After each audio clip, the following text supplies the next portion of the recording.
এই অ্যামেজিং ডিশটা তৈরি করেছে আমার এই অ্যামেজিং ওয়াইফ।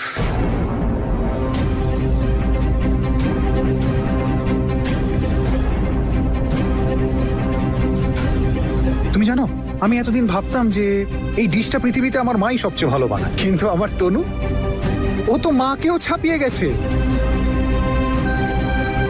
তুমি একটা খেয়ে দেখো, তোমার দারুণ লাগবে, তুমিও আমার সাথে একমত হবে। আর তাছাড়া এই খাবারটা তো তুমি অনেকবারই খেয়েছো, কিন্তু আজকের এই ডিশটা একদম অন্যরকম, কারণ এই ডিশটা তৈরি করেছে আমার লাভিং ওয়াইফ